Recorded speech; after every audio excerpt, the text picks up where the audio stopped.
Olá pessoal, meu nome é Cláudio Kurita, eu sou diretor aqui do Pavilhão Japonês e em nome da Sociedade Brasileira de Cultura Japonesa e Assistência Social, o Bunkyo, gostaria de agradecer essa honra de poder abrigar, né, nesse nosso espaço tão bonito o projeto Ichion. É um projeto que com certeza vai encantar a todos, ele traz, né, toda essa parte da música tradicional japonesa através, né, de instrumentos como o koto, o shamisen e o shakuhachi. E nós sabemos o quanto é importante a cultura, a arte, principalmente nesse momento que nós estamos agora, né, passando ainda por uma pandemia, onde as pessoas ficaram nas suas casas e obtiveram através da cultura, da arte, um momento de lazer, um momento de carinho, um momento de pensar, né, e ter essa esperança, né, que as coisas poderiam mudar. A gente tem certeza da força, né, e do poder da cultura. A gente fica muito honrado em estar participando desse projeto e convidamos a todos vocês que possam visitar um pedacinho do Japão aqui dentro do Parque do Ibirapuera. Então curtam bastante esse concerto e um grande abraço.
Eu estou morando no Japão já faz 7 anos e nesse período eu retornei uma única vez para cá, em 2017. Então faz 5 anos que eu não venho para cá e eu estava com muita saudade daqui, na verdade.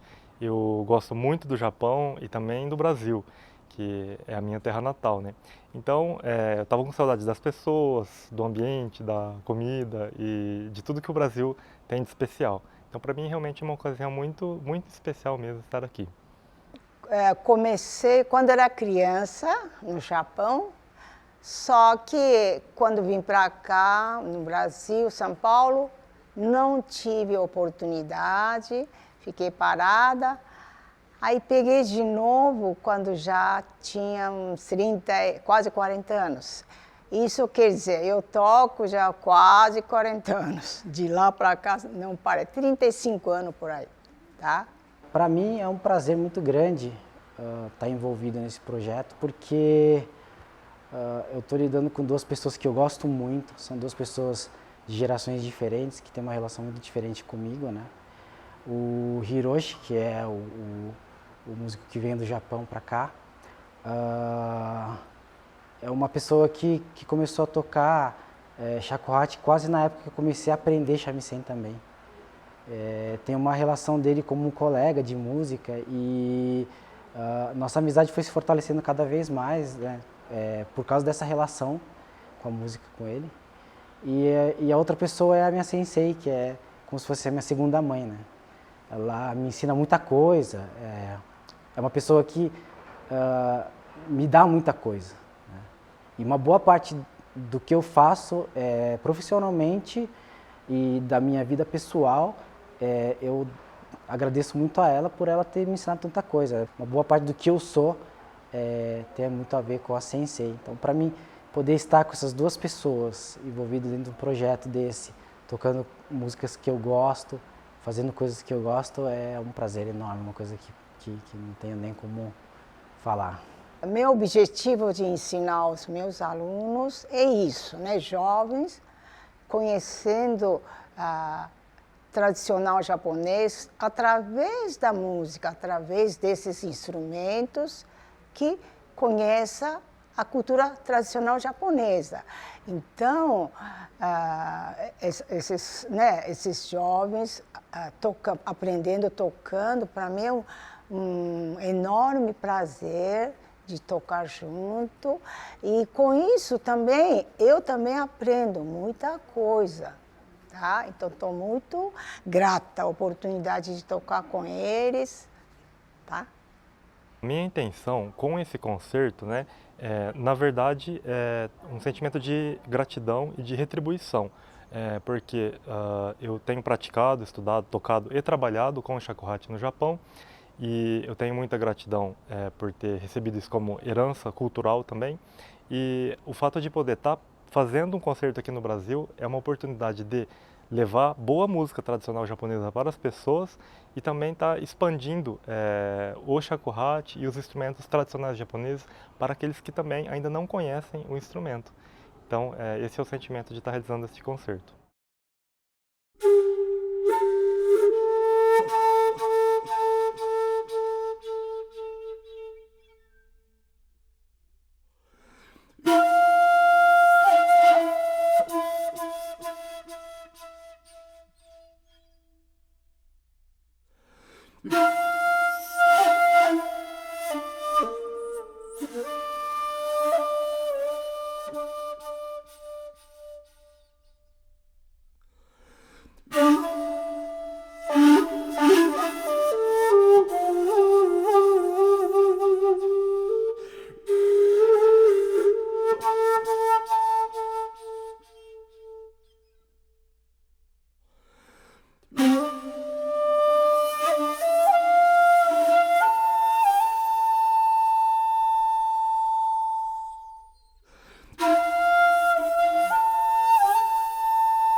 A proposta de repertório do nosso concerto é o repertório tradicional dos instrumentos. É interessante mostrar a beleza e a sutileza das artes tradicionais do Japão.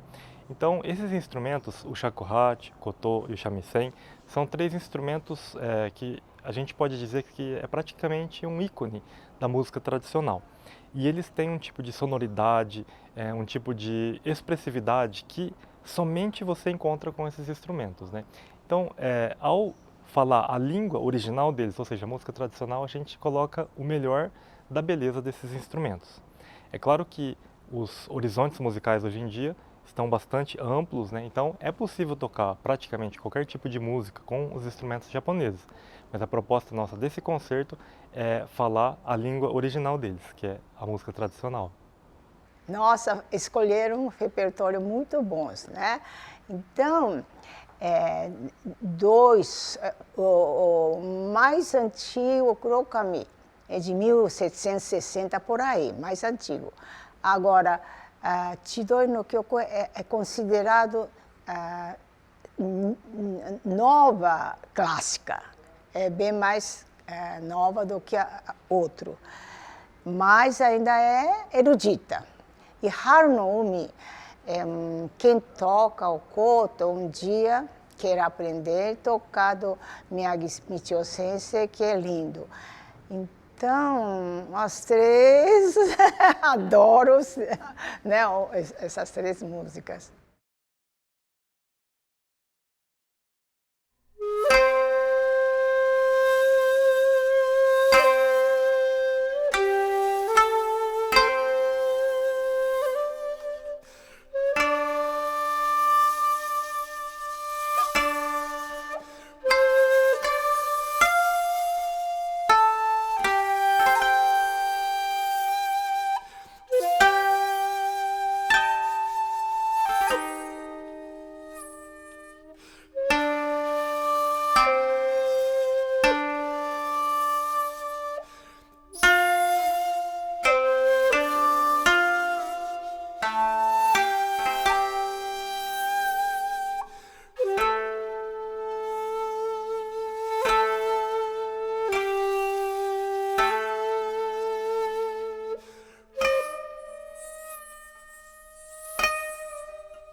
A gente bate na mesma tecla toda vez, né?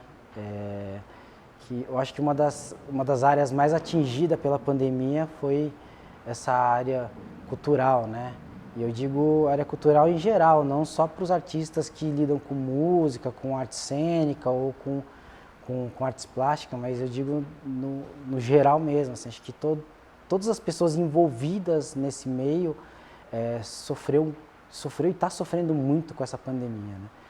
E quando eu digo todas as pessoas envolvidas, eu digo até pessoas que estão envolvidas em montagens, pessoas que estão envolvidas com captações, com gravações, né, com as organizações. Então, assim, todas essas pessoas, acho que de maneira geral, foi muito atingida pela pandemia. E no primeiro momento, acho que foi um susto muito grande para todo mundo. Acho que é um medo muito grande do que vai acontecer, né? A gente não sabe quanto tempo vai durar, o que vai acontecer no meio disso tudo. Mas por outro lado, acho que a gente começa a aprender a ter relações diferentes com as coisas, né? Uma coisa que eu nunca fui muito fã de fazer era essa coisa de gravar vídeos, gravar coisas em casa e botar isso em redes sociais e, enfim, colocar isso para as pessoas assistirem. E eu acho que, de certa maneira, é uma coisa que na pandemia a gente foi quase que forçado a fazer isso para poder manter um pouco da sanidade, um pouco dessa atividade artística de alguma maneira, né? E é o meio que a gente tinha, que a gente tem também, de chegar mais próximo do público, já que a gente não pode ter essa coisa física, a gente faz isso por meio digital, né? Então, eu acho que a pandemia tem esses dois lados que ao mesmo tempo trouxe muita coisa ruim para a minha profissão, né? Acho que para as pessoas da minha profissão, para as pessoas da área cultural, mas também é uma coisa que veio para ensinar muita coisa nova e, assim, eu acho que é um caminho que a gente ainda tem muita coisa para explorar. Bom, eu tenho como anos que eu toco koto, tenho vários, graças a Deus, né? Agora, esse que eu trouxe hoje para tocar é em homenagem à minha irmã. Logo quando o Covid pegou, comecinho do ano retrasado já, né? De fevereiro, aqui no Brasil, começou coronavírus. Ela, em março, faleceu. Depois que entrou a pandemia, a primeira apresentação de tocar o koto assim para público, né? Não teve nenhum evento, etc. Então eu falei, né, em homenagem à minha irmã, eu vou tocar o koto dela. Então hoje eu estou tocando o koto dela.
Existem instrumentos da tradição japonesa, como o shakuhachi, o koto, o shamisen, ou então os tambores taiko, entre outros, que são bem conhecidos dentro do Japão e que também se difundiram pelo mundo. Porém, existem alguns instrumentos tradicionais do Japão que têm suas tradições de forma bem restrita e é bastante difícil ter acesso a elas.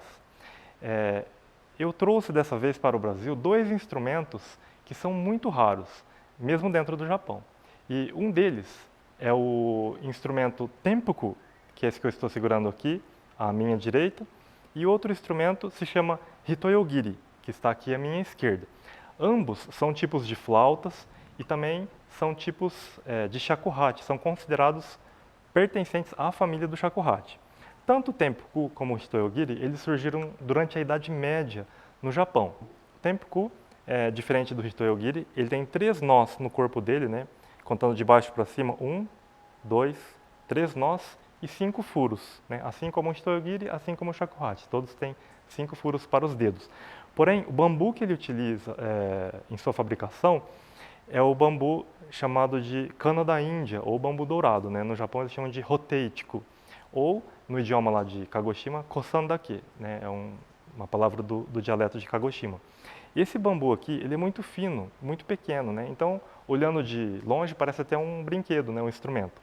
Porém, o Tempuku, ele é um instrumento que é levado bastante a sério até hoje em dia, pelas pessoas que mantêm a tradição dele em Kagoshima.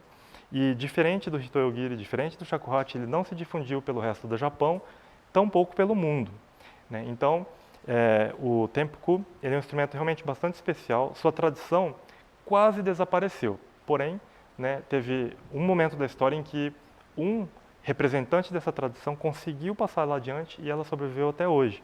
Então, o Tempuku é um instrumento também bastante especial e ele, no passado, em Kagoshima, ele era tocado somente por samurais. Então, somente a classe dos samurais tocavam o Tempuku.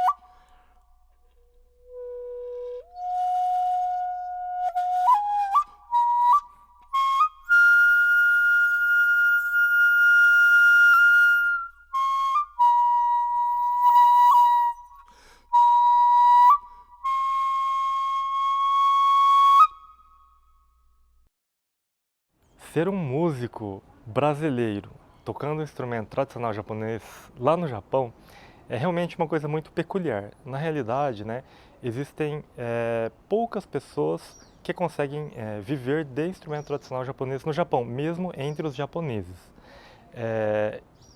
O que diria então de um estrangeiro tocando esse instrumento lá? Realmente é muito raro, né? Eu me sinto, na verdade, bastante feliz e privilegiado, porque eles, de alguma forma, me veem como uma coisa meio exótica por ser brasileiro, mas também tendo uma certa relação com o Japão por ser descendente de japoneses. Então, eu fico ali no meio do caminho. Mas o que é interessante é que nos programas de concerto lá, sempre me é requisitado muito música brasileira com o shakuhachi, né? Mesmo que eu não faço nenhuma proposta, sempre me pedem, né? Já que você é brasileiro, toca uma música brasileira com o shakuhachi, né? Então isso é muito interessante. De alguma forma, ser japonês estando aqui no Brasil e ser brasileiro estando no Japão é algo que me ajuda bastante com as atividades de shakuhachi.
O caso do hitoyogiri, né, ele é um instrumento que é feito de bambu, madake, o mesmo bambu do shakuhachi, e ele tem um único nó aqui no corpo dele.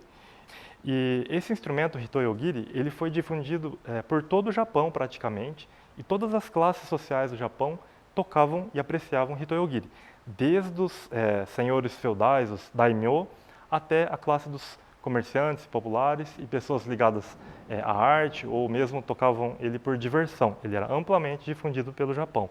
Porém, lá pelo século XVIII, a tradição do hitoyogiri começou a desaparecer e depois ela entrou em extinção.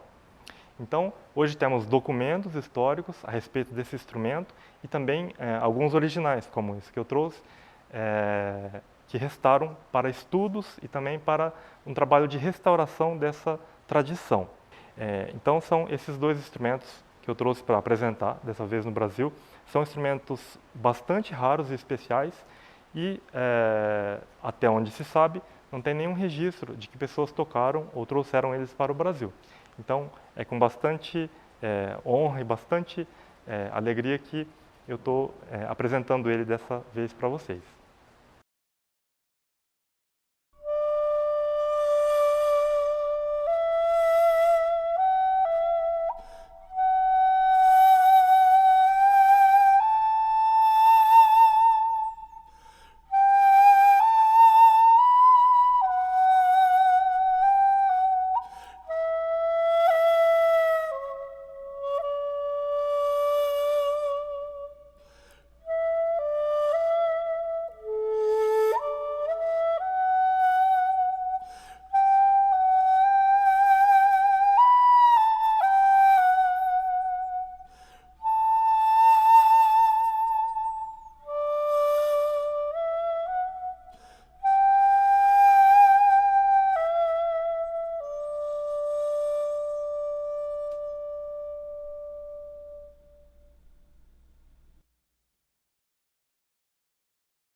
Eu considero esse concerto uma celebração de uma amizade. Aqui todos somos amigos. Eu conheci o Hiroshi enquanto bolsista no Japão. Nos encontramos uma única vez e ficou aquela vontade de fazer alguma coisa juntos. E então, veio essa oportunidade dessa vinda dele para cá e a gente pôde realizar esse concerto. Mesmo em momentos incertos e desafiantes, a vontade de realizar algo dentro do que fosse possível era muito maior. Não só os músicos, mas outros amigos que se envolveram nessa organização, amigos que inclusive moram fora do Brasil também. Então, para mim, esse concerto Ition, ele tem muito esse sentido de celebrar a amizade além de fronteiras, E como a tecnologia ela pode realmente nos aproximar e proporcionar momentos muito especiais.